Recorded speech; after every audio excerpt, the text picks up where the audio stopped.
Hi everyone, it's Jenny here. I write Midwife and Life, which is a parenting lifestyle blog, and also I'm a midwife, so I like to talk about pregnancy, birth, parenting, new babies, as well as lots of other different things.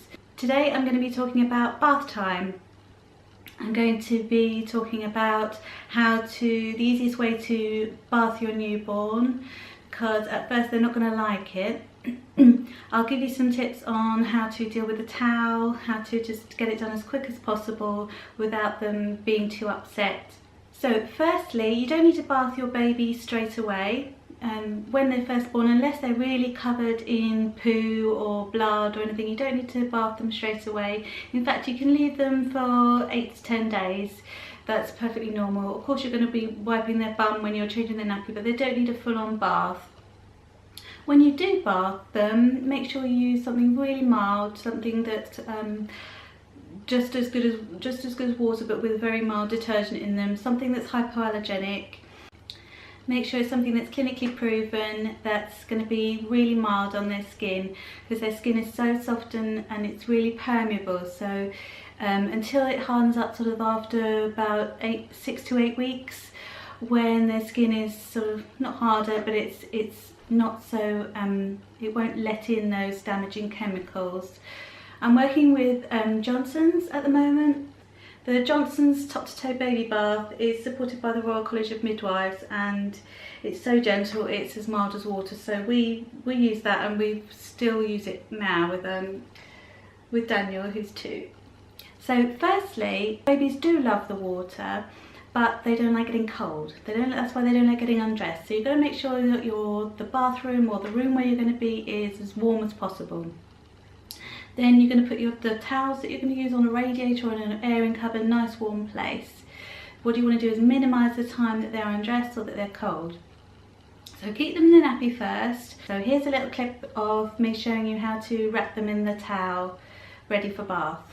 The most important thing is to have everything ready before you start your bath.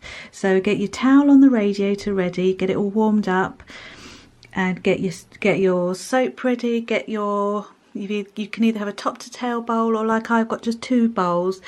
Get some cool boiled water ready, lukewarm temperature. Get your bath ready, get all that temperature right, and get some cotton wool ready to do their face. So when you've got your hooded, I've got a hooded towel here. You don't need to have a hooded one, but just fold that over first, because you're going to wash their hair first to minimise the heat loss. So pop your baby on the towel like that. They've still got their nappy on. Mine hasn't got one. And then you're going to wrap the baby in the warm towel, and then you've got baby supported there in your arms and over the bathtub or whatever you're using. Then grab your soap, your hair wash, and pop a little bit in your hand and just gently wash. You've got one hand free then to wash their hair. And then once you've rinsed the hair off, you can then grab the hooded part up and gently dry their hair. Then you can move on to their face. You grab your cotton wool. So you want to use 1 cotton wool per eye, because in case they're having a little eye infection, you don't want to be transferring bacteria to either eye. So you use 1 cotton wool here and gently wipe downwards on their face, and then you can wash the other side of their face there, and then get rid of that one. Grab the other one and repeat the process with the other side.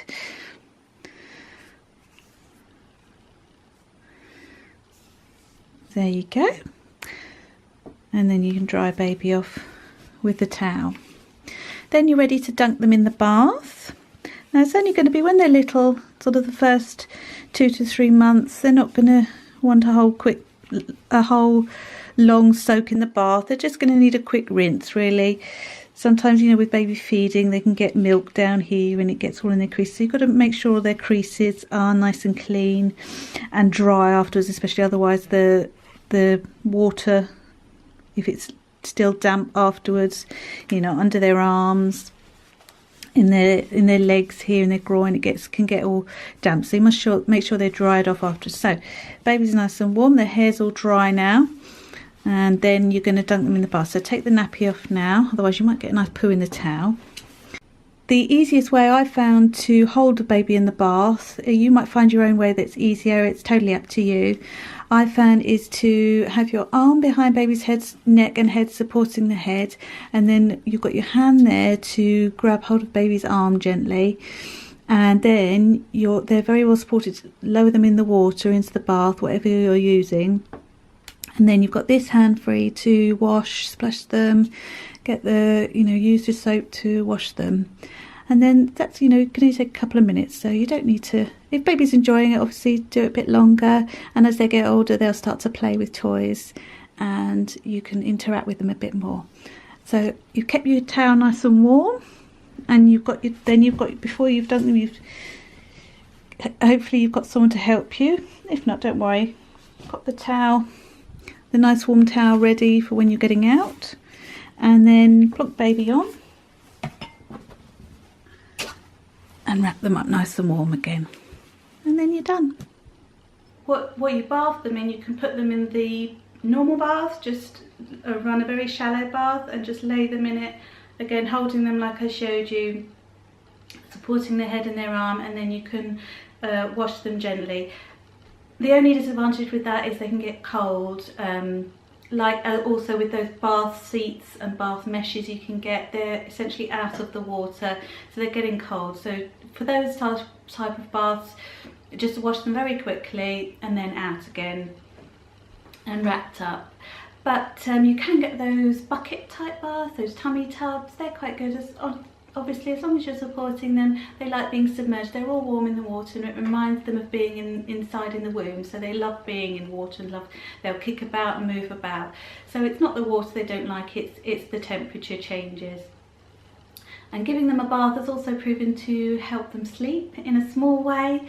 The temperature drop that they get when they come out of the bath, and then they're all asleep, it makes them feel a little bit sleepy, and then so if you're doing your wind down and then you're feeding, that will help them get off to sleep. But it's only a small window that it helps, so it's a bit iffy, but the whole routine of it will help. The other places you can get those dedicated baby baths, again they're quite good because you can fill them up a bit more, but be careful where you fill it up. It's best to just do it in the bath, otherwise you're transporting a big heavy bath full of water. I used to bath my oldest son, who was very tiny, he was premature, so he was very small, so I put him in the kitchen sink. It's waist height, so you can just pop them in the kitchen sink, you can get the temperature right, obviously make sure it's clean, and they're perfectly happy in the sink, they don't care where they are. I've also tried those ones where it's a changing station and the mat lifted off and we had the bath there, but again we used to do it in the kitchen because then I could just fill it up from the sink but that was quite good because it was at the right height, I wasn't bending down in the bath. But then they soon grow out of that, so I couldn't use it for that long. Once he was older and nearly sitting up, you can't use it as much. Once they start sitting up, you've got lots of fun ahead, and once they start splashing a bit more, it becomes more interactive. You can play with them in the bath. I love these squirters, they're always the most fun because you can just squirt them. Cups, you don't need to buy big toys, just cups, sieves, anything, they love playing with all that. You might need to wear one of those rain ponchos because they start splashing, they start throwing sponges and flannels out at you, but it's all good fun. I'd say once they get to sort of 3 to 6 months and beyond, that's when they really start enjoying their bath time. 0 to 3 months they're kind of hit and miss, some really like it, some don't, but initially those first few weeks they just want to be warm and close to you, so just try and minimize any time that they're cold if you can. If you have any questions you'd like to ask me, I'd be happy to answer them. I'm going to be doing an Ask Me Anything soon, so if you've got any questions relating to pregnancy, birth, babies, parenting, midwifery, just drop it in the comments below or get in touch via social media and I'll be happy to go through the answers with you. I'll see you again next time. Bye!